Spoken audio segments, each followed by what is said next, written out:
The first time I noticed her, it wasn't in the way people usually notice strangers. She wasn't the loudest voice in the room, nor the kind of woman who immediately drew every eye with exaggerated gestures or piercing laughter. She was quieter than that, subtle, like the shadow of a flame flickering in the corner of your vision. I had been sitting alone in a coffee shop, the kind I often escaped to when I needed to get away from my cluttered apartment and the endless pressure of work. The place wasn't remarkable. Old wooden tables scarred by years of restless elbows, mismatched chairs, dim lamps that leaned too low over the books of tired students and office workers. It smelled of roasted beans, cheap pastries, and the faint must of paperbacks left too long on communal shelves. But that afternoon, it became the setting of a story I hadn't expected to begin. She walked in with a book in her hand. Not a phone, not a laptop, an actual book, its spine bent, its pages covered in soft fingerprints. She moved without hesitation, her eyes scanning the crowded tables until she found an empty corner near the window. She sat, crossed her legs, and let her hair fall over her face as she opened the book. I should have returned to my own notebook. I had been pretending to write for nearly half an hour, scribbling ideas for a project I had little motivation to finish. But instead, I found myself glancing at her. Noticing the way she tucked a strand of hair behind her ear. The way her lips curved, almost imperceptibly, whenever her eyes moved across a line that must have pleased her. I didn't know her name. I didn't know her story. And yet, something about her pulled me in. Maybe it was because she was younger. Not too young, but young enough that her energy seemed untouched by the heaviness that had settled on me over the years. I'm not old, but I've lived long enough to feel the drag of time, to know that certain dreams don't survive reality. She, on the other hand, seemed as if she still believed the world might bend to her will. For the next hour, I pretended to write, though my pages filled with scattered fragments of sentences and half-drawn shapes. My attention kept drifting back to her, to the quiet rhythm of her presence. And then, as if the universe decided to test my self-control, she looked up. Her eyes caught mine across the room. I froze, pen still pressed against the page. For a second too long, we stared at each other. Then she smiled, not a wide smile, not a forced one, but the kind of smile people give when they recognize something they can't explain. I felt my chest tighten. I looked down, embarrassed by the heat rising in my face. When I dared to glance up again, she was still smiling, though softer now, her focus sliding back to her book. Something inside me shifted. The second time I saw her was not by accident. I returned to the same coffee shop the next day, though I told myself it was just coincidence. I carried my notebook again, though I knew I wouldn't be productive. And sure enough, she appeared not immediately, but after I had ordered my drink and sat down. She wore a different coat, a shade of deep green that made her hair look darker, richer. Again, she carried a book. This time, she chose a seat directly across from me. I didn't realize it until too late. I had been lost in thought, and when I finally noticed her, she was already sitting down, arranging her scarf neatly on the chair beside her. She looked up, caught my startled expression, and smiled again. "Are you writing?" she asked suddenly. Her voice was lighter than I expected, clear, but not without depth. "Yes," I managed, though it felt like a lie. She tilted her head, studying me with eyes that were sharper up close. "It didn't look like it?" I laughed, surprised by her honesty. "You caught me. I was mostly pretending." She closed her book gently, sliding it across the table as though inviting me to notice it. Maybe you just need inspiration. The book was a worn copy of The Picture of Dorian Gray. I raised an eyebrow. Oscar Wilde. Her smile deepened. Do you approve? I approve, I said, leaning back. Though it's a dangerous choice. That book has ruined more innocent minds than alcohol ever could. She laughed softly, a sound that stayed with me long after. Maybe I don't want to stay innocent. There it was, the first spark. Over the next weeks, our meetings became a pattern, though neither of us admitted it aloud. She came to the cafe almost every day, always with a different book, always with that same quiet energy that seemed to draw me closer. Sometimes we spoke for hours, sometimes only a few words passed between us. But the silence was never uncomfortable. I learned her name, Elena. I learned she was studying literature at the university a few blocks away. She had dreams of becoming a writer, though she confessed it with a kind of shyness, as if afraid the world might laugh at her ambition. I told her about my work, freelance projects that paid the bills but rarely excited me. She teased me for sounding so jaded, for being too serious. You act like you're twice my age, she said once, tapping her finger against her cup. I smirked. Maybe I am. How old are you? Old enough to know better, I replied. She rolled her eyes. That's not an answer. I never gave her one. Part of me wanted to keep that small mystery alive, the line between us drawn but faint enough to step over. And she didn't press. The attraction grew slowly, like a current beneath calm water. There were no dramatic confessions, no reckless declarations. Instead, there were stolen glances, pauses in conversation that lingered just a little too long, smiles that carried unspoken meaning. One evening, as the cafe was closing and the last of the lights dimmed, she leaned closer across the table. You never told me what you're really writing, she said. I hesitated. My notebook was filled with fragments of stories, unfinished beginnings, ideas that had never found their way to completion. I didn't want her to see the chaos, the lack of discipline. But something about her gaze made it impossible to lie. Mostly nothing, I admitted. I start stories I can't finish. I guess I've forgotten how. She reached out, almost without thinking, and brushed her fingers against the corner of my notebook. Then maybe you just need someone to remind you. The touch was brief, light, but electric. I felt it travel through me like a jolt, awakening something I hadn't realized was asleep. When she pulled back, there was a trace of color in her cheeks, though she tried to hide it with a small smile. That night, I couldn't sleep. Her voice replayed in my head, soft but insistent. Maybe you just need someone to remind you. A week later, I found myself walking with her outside the cafe. The city was alive with evening lights, streets humming with traffic and laughter spilling from bars. She walked beside me, her coat brushing against my arm. Do you always spend this much time with strangers? I asked, half teasing. She tilted her head toward me, eyes glimmering under the street lamps. Maybe you're not a stranger anymore. We stopped at the corner where our paths split, hers toward the university dorms, mine toward the quiet neighborhood where I lived. For a moment, neither of us moved. Her gaze lingered on me, steady and unflinching. I felt the weight of it, the unspoken question between us. I could have leaned in then.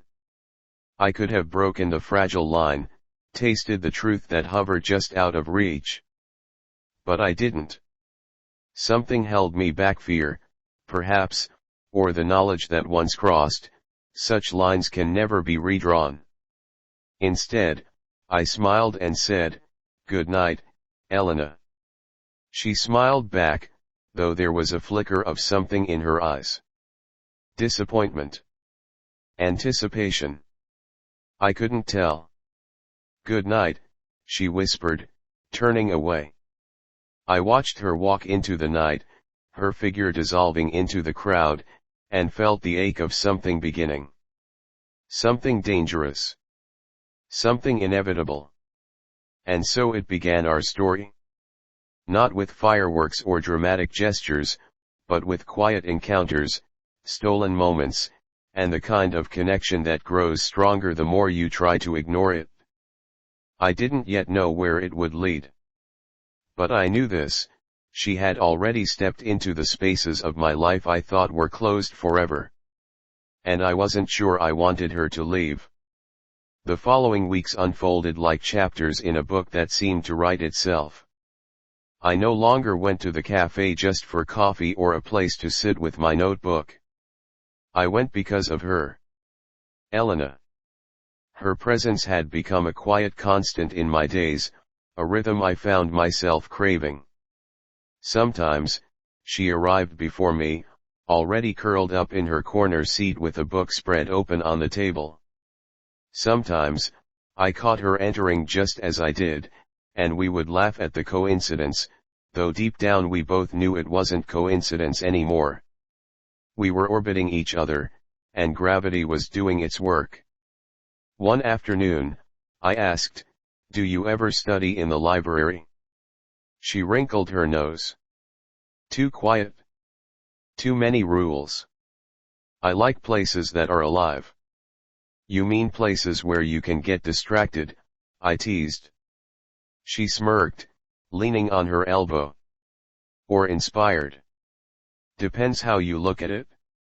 I wanted to believe her. I wanted to believe that the distraction I had become was, in fact, inspiration. The subtle dance. There was always a subtle dance between us, a play of glances and silences. I'd catch her watching me over the edge of her book, and when our eyes met, she'd pretend to be completely absorbed in the words again. Sometimes, when she laughed at something I said, her hand would brush mine briefly, almost carelessly but not careless enough. One evening, as the rain tapped against the cafe windows, she leaned across the table. "Why don't you read to me?" she asked suddenly. I blinked. "Read to you?" "Yes," she said, sliding a small book toward me. "Just a page." The book was Wuthering Heights, worn at the edges. I opened it at random and began reading aloud. My voice felt awkward at first, but then her gaze anchored me. She listened with such intent, her chin resting on her hand, her lips curved into the faintest smile. When I finished the page, she sighed softly. "You have the kind of voice that makes words feel heavier." "Heavier?" I asked. She nodded. "Like they stay with you after the sound is gone." For a moment, neither of us moved. The rain outside blurred the city lights, turning the window into a canvas of trembling colors. Her eyes held mine, and I felt the pull again, the same dangerous, magnetic force that made me want to close the distance between us. But I didn't. Not yet.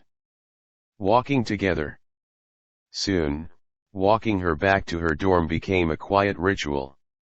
She never asked, but she never refused either. We'd stroll side by side through the buzzing streets, the conversations drifting from books to dreams to the kind of secrets people usually keep locked away. "I want to travel," she told me once. "Not just for fun. To live in different places, to feel them. Paris, Lisbon, maybe even Tokyo. I don't want my life to feel small." "Your life won't be small," I said with conviction. "You won't let it be." She smiled at me then, and it was the kind of smile that made me feel like she believed I saw something in her no one else did. At the corner where we always parted, she paused. "Do you ever regret things you didn't do?" Her question lingered in the night air, heavy with implication. Yes, I admitted quietly. Her eyes searched mine for a long moment before she nodded, as if I had given her the answer she expected. She turned away, her hair catching in the wind, and I watched her walk into the distance with the taste of unfinished words on my tongue. A different kind of invitation. It wasn't until weeks later that she invited me into her world more fully. "Come to my class reading," she said one afternoon. "It's nothing formal, just students sharing work. You'll come?" I hesitated. "You want me there?" "Yes," she said simply, her gaze steady. "I do." And so, I found myself in a small lecture hall, surrounded by young voices eager to share pieces of themselves with the world. Elena read last. Her story was raw, imperfect, but alive with the kind of honesty that left the room silent when she finished. When she sat down, she glanced at me across the rows of seats. Our eyes met, and I nodded once, letting her see the pride I felt. Later, outside the building, she asked nervously, "Was it terrible?" "No," I said. "It was real. And that's more than most people ever manage." Her relief was visible, her shoulders softening. Then, without warning, she hugged me. It wasn't a long hug, nor a particularly tight one, but it caught me off guard. The warmth of her body against mine, the way she fit so naturally in my arms, it left me shaken. When she pulled back, there was color in her cheeks, and something unspoken in her eyes. I wanted to kiss her then. The urge was sharp, undeniable. But I forced myself to step back, to breathe. Because once I crossed that line, nothing would be the same. The edge of confession. The more time we spent together, the harder it became to maintain the delicate balance. Our conversations grew deeper, our silences more charged. I found myself noticing the smallest details, the way she bit her lip when she was thinking, the way her laughter lit up even the dullest corners of the city. One night, as we walked back through streets glistening after rain, she stopped suddenly. "Do you ever think about it?" she asked softly. "Think about what?" "Us." The word hung in the air like forbidden fruit. My heart thudded in my chest. "Elena." She stepped closer, her voice barely above a whisper. "I feel it." "Don't you?" I didn't answer, because the truth was written all over me. The truth was in the way my body tensed at her nearness, the way my eyes dropped to her lips before I caught myself. "Yes," I finally admitted, my voice rough. "I feel it." For a heartbeat, the world stood still. The street lamps glowed above us, the air smelled of wet asphalt, and the city noise faded until there was only her, only us. She leaned in just slightly, enough that I could feel the warmth of her breath against my skin. "Then why are you holding back?" Her question cut through me. Why was I? Because of her age? Because of the unspoken rules that warned against blurring lines? Because I feared what it would mean to want her as much as I did? "I don't want to hurt you," I said finally. Her expression softened, but her eyes didn't waver. "Maybe you don't have to." And then she stepped back, leaving me suspended on the edge of something that felt inevitable. Restless nights. That night, I lay awake replaying her words. "Maybe you don't have to." It haunted me, the possibility of a path where I didn't have to resist. A path where I allowed myself to want her openly, where I let the tension between us finally ignite. But desire and caution waged war inside me. One side whispered of the warmth of her body, the taste of her lips, the freedom of surrender. The other reminded me of the consequences, the complexities, the risks. Still, the memory of her eyes bright, unflinching, hungry wouldn't let me rest. I knew the truth then, though I didn't want to say it aloud. This wasn't just a fleeting attraction. It was becoming something more. Something I could no longer ignore. And so, the space between us grew tighter, the silences heavier, the stakes higher. We were no longer just two people sharing books and coffee. We were standing at the edge of something neither of us could name, but both of us could feel.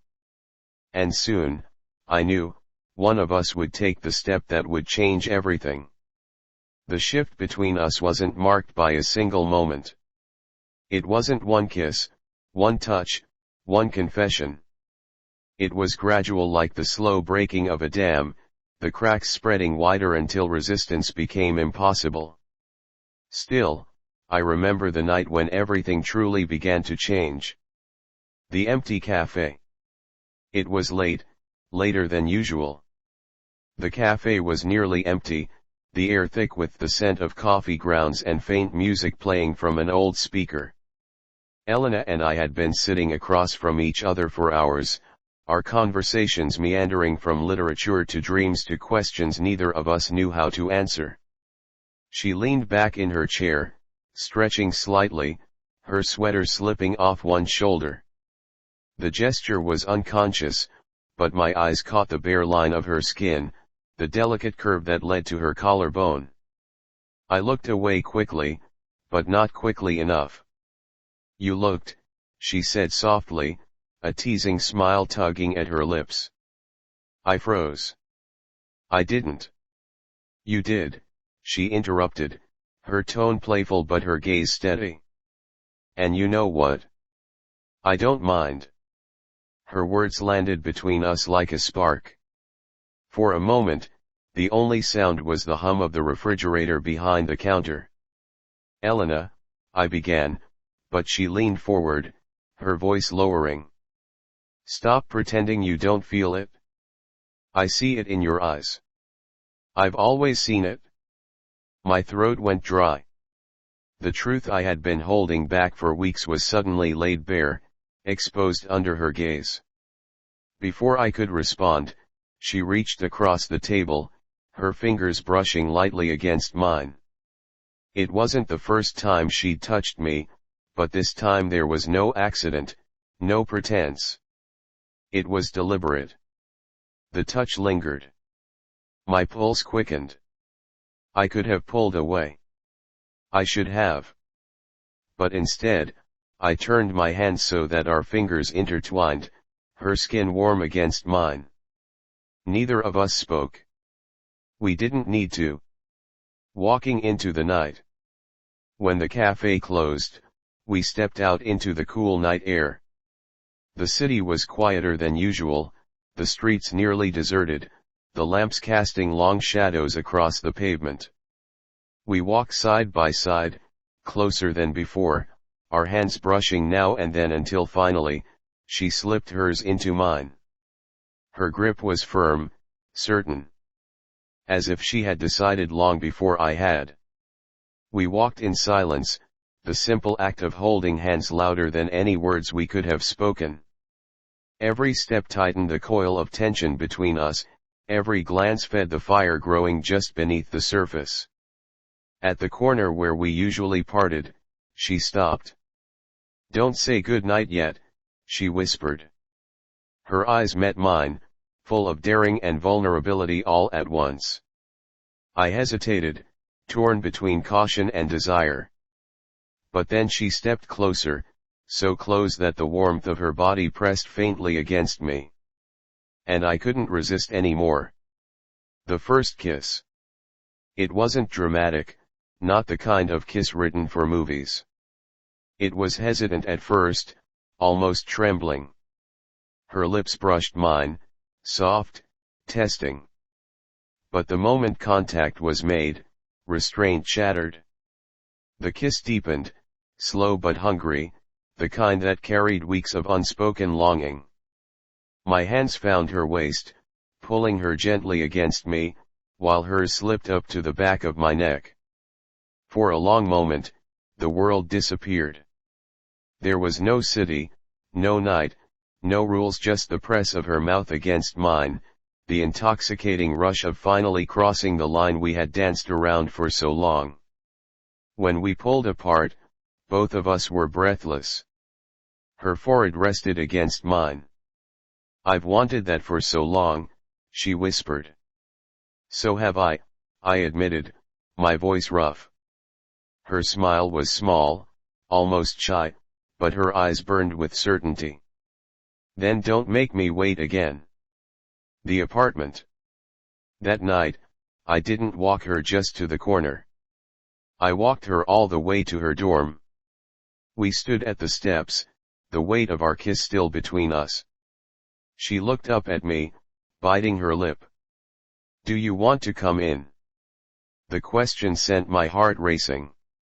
100 thoughts fought for dominance, reasons to say no, excuses to hold back. But her eyes silenced them all. "Yes," I said quietly. Her hand slipped into mine again as she led me inside. The dorm was quiet, most students gone for the weekend. She unlocked her room, pushed the door open, and gestured me inside. It was small, cluttered with books stacked on every surface, papers scattered across the desk, a half-finished cup of tea still on the windowsill. It was her space, warm, chaotic, alive. I turned as she closed the door behind us. She leaned against it for a moment, watching me, her chest rising and falling a little too fast. And then she crossed the room in 3 quick steps and kissed me again. The edge of desire. This kiss was different, more urgent, more certain. Her hands clutched at my shirt, pulling me closer, as if afraid I might disappear. I responded in kind, my arms wrapping around her, lifting her slightly off the ground as our mouths pressed together in a frenzy of pent-up desire. We stumbled back toward the bed, laughing between kisses, the laughter dissolving into sighs. She tugged me down beside her, her fingers threading into my hair as if anchoring me to her. For a long time, we just kissed, hungry, lingering, unending. The kind of kiss that spoke more than words ever could. But even in the heat of it, I forced myself to pause, to pull back just enough to see her face. "Elena," I whispered, "are you sure?" Her eyes met mine, fierce and unflinching. "I've never been more sure of anything." Her certainty undid me. And so, we crossed the line fully, not in the crude way stories sometimes rush to, but in a slow, deliberate surrender. Every touch was discovery, every movement careful but full of meaning. It wasn't just desire, it was something deeper, something that left me breathless with both need and awe. The night stretched long, filled with the quiet intimacy of 2 people finally allowing themselves to be exactly where they wanted to be. Morning light. When dawn crept through the blinds, I woke to find her curled against me, her hair spilling across my chest, her breathing slow and even. For a moment, I just watched her. The softness of her face in sleep, the way her hand rested lightly against my side. She looked so young then, so unguarded, and I felt a mix of emotions: tenderness, protectiveness, fear, and something dangerously close to love. She stirred, her eyes fluttering open. When she saw me awake, she smiled, sleepy and warm. "Good morning," she whispered. "Good morning." She shifted closer, pressing her lips lightly against my shoulder. "You stayed." "Of course I stayed." Her smile deepened. "Good." And just like that, it was settled. We were no longer teetering on the edge of something unspoken.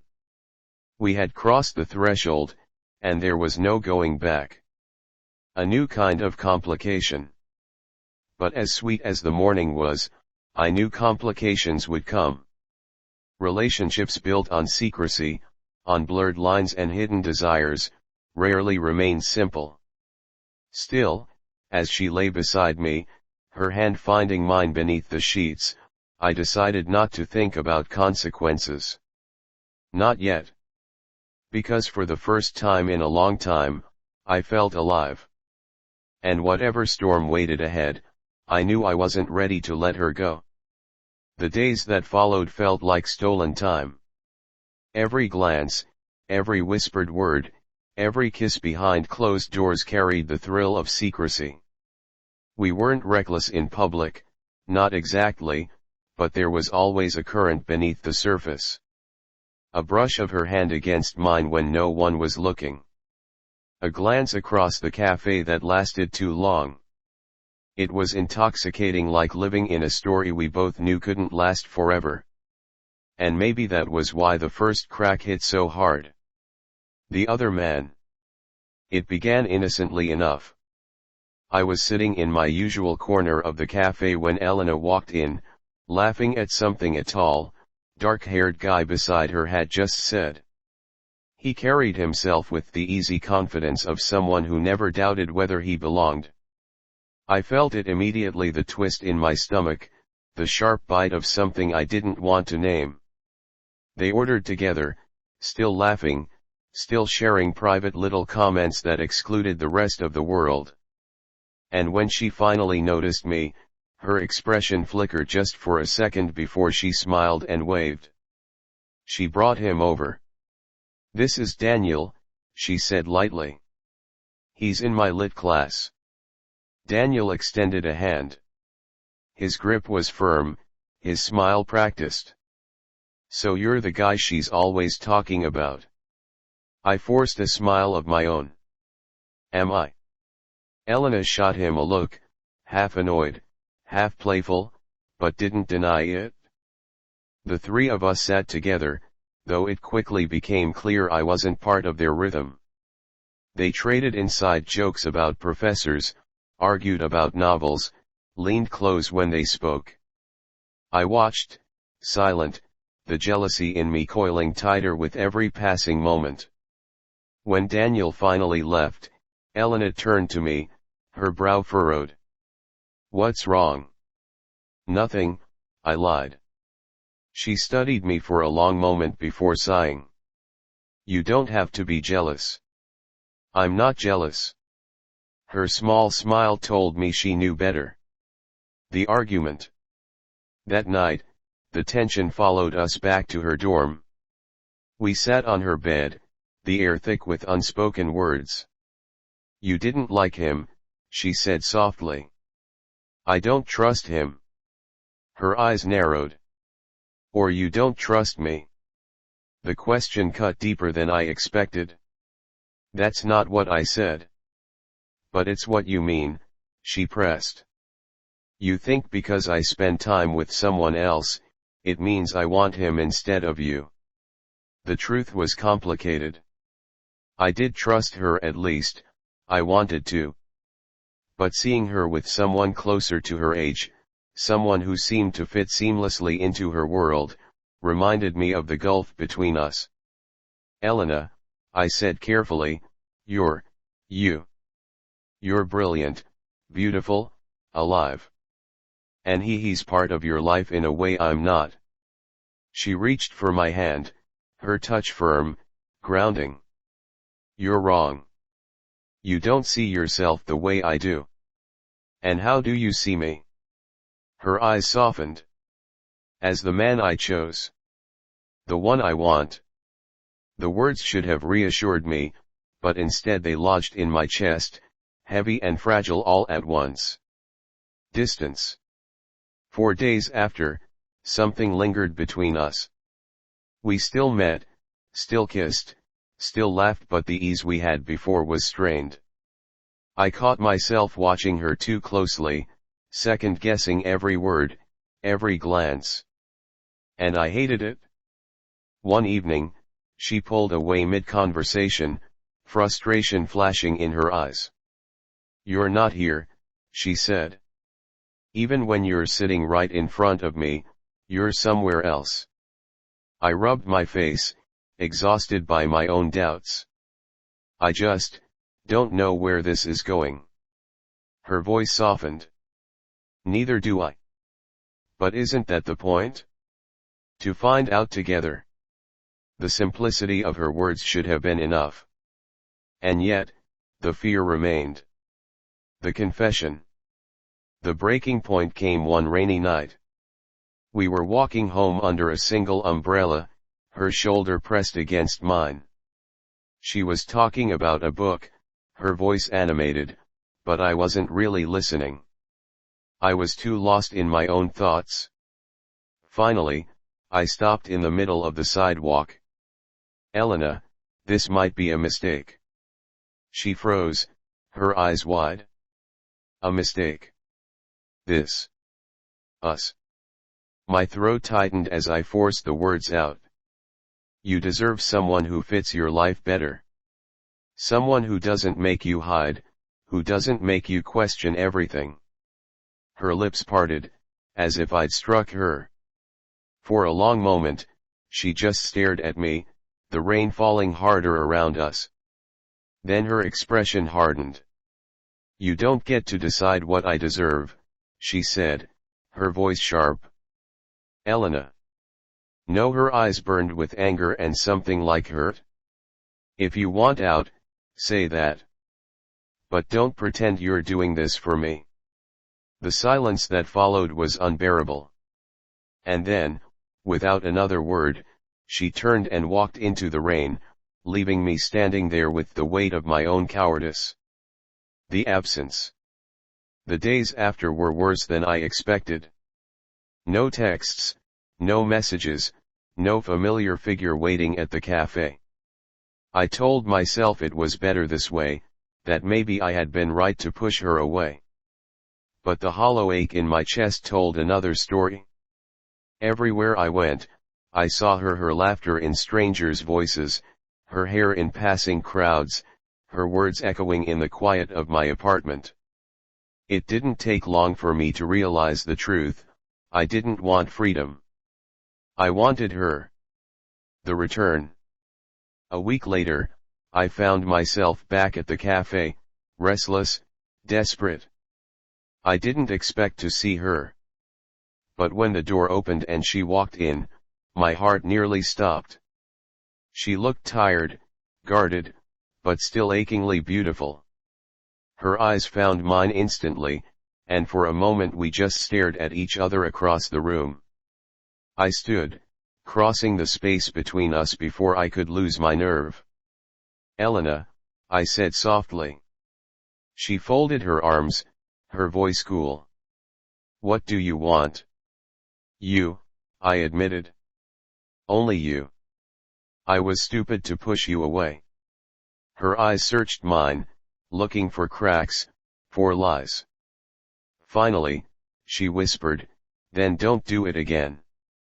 And before I could answer, she kissed me fierce, desperate, full of all the longing we had held back. In that moment, the fracture between us began to heal, though I knew it would leave scars. Aftermath. Later, in the quiet of her room, as we lay tangled in each other's arms, I realized something important. Love, if that's what this was, wasn't just passion and desire. It was also fear, doubt, conflict. It was choosing each other again and again, even when it hurt. And as she pressed her face into my chest, her breath warm against my skin, I knew one thing with certainty. No matter how dangerous this was, I wasn't ready to let her go. Not now. Not ever. The weeks after our reconciliation were both the sweetest and the most dangerous. Sweet because the tension between us had finally broken, we no longer held back, no longer pretended. Dangerous because now, every touch, every glance, every night together blurred the line further between secrecy and exposure. It felt as though we were racing time itself, trying to capture every moment before the world caught up with us. The whisper of doubt. One evening, we sat in the cafe, the same table where everything had begun. Elena was curled against the window, a book in her lap, her free hand resting in mine. She looked content, but I couldn't shake the unease gnawing at me. "What are you thinking?" she asked suddenly, catching the shadow in my expression. "That I don't know how long we can keep this up." Her eyes narrowed. "You promised me you wouldn't do this again." "I'm not pushing you away," I said quickly. "But the longer this goes on, the more people will notice. Your friends, your professors." Her jaw tightened. "So what? Let them notice." "Elena." "No," she cut me off. "I won't live my life worried about what other people think. I won't hide who I am just because it makes others uncomfortable." Her defiance stirred something in me: pride, desire, fear all tangled together. But underneath it, I heard the real question: are you strong enough to stand beside me? The breaking point. The breaking point came sooner than I expected. We were walking out of her dorm one afternoon when we ran into Daniel, the same classmate who had stirred my jealousy weeks ago. He looked at me, then at Elena, and smirked knowingly. "So it's true," he said. "You and him." Elena's face flushed with anger. "It's none of your business." "People are talking," he pressed, his tone mocking. "You should know that. They think it's inappropriate." The word hit like a slap. Inappropriate. Wrong. A mistake. I clenched my fists, but Elena grabbed my arm before I could respond. She pulled me away, her steps quick, her breath sharp with fury. When we were finally alone, she turned on me. "Do you see now? This is what I meant. They'll never understand." I reached for her, but she stepped back, her eyes shining with hurt. "Tell me the truth," she demanded. "Can you handle it? The whispers, the judgment, the looks? Because if you can't, then I need to know now." Her voice cracked on the last word, and the sight of her pain cut deeper than any insult Daniel could have thrown. I took a breath, steadying myself. "Elena. I don't care what they think. I only care about you." Her eyes searched mine, desperate for truth. "Then prove it." The leap. That night, I made my choice. When she invited me to a small gathering with her friends, something she had never dared before, I went. The room was filled with laughter, with curious eyes that flicked toward us the moment we walked in together. Elena didn't hide. She held my hand openly, introduced me without hesitation, smiled as though daring anyone to question her. At first, the stares burned. The whispered conversations scraped at my nerves. But then I looked at her radiant, fearless, alive, and I felt the weight of my doubts lift. Because she was worth it? Every risk, every whisper, every sideways glance. She was worth it all. The night of truth. Later, after the gathering, we walked back through the quiet streets. The night was cool, the air heavy with unspoken words. At the steps of her dorm, she turned to me, her expression softer than I had ever seen it. "You really mean it, don't you?" she whispered. "Mean what?" "That you'd choose me. No matter what." I cupped her face in my hands, my thumb brushing her cheek. "Elena, I already have." Her eyes filled with tears, not of sadness, but of something deeper. Relief. Gratitude. Love. And then she kissed me, long and lingering, the kind of kiss that sealed more than passion. It sealed a promise. Morning after. The next morning, sunlight streamed through her window, golden and soft. She lay beside me, her hair tangled, her smile sleepy. "What are you thinking?" she asked, echoing the question from before. That I'm exactly where I want to be. She laughed quietly, curling against me. Good. Because I don't plan on letting you go. And in that moment, I knew the truth, our story wasn't ending. It was only beginning. Epilogue. Love rarely fits neatly into the rules people create. It doesn't care about whispers, about age, about what looks right on the outside. What matters is the choice to stay, to fight, to hold on even when it's hard. And when I looked at Elena, her fingers entwined with mine, her smile lighting up the morning, I knew I had made my choice. I had chosen her. And I would choose her again, every single time.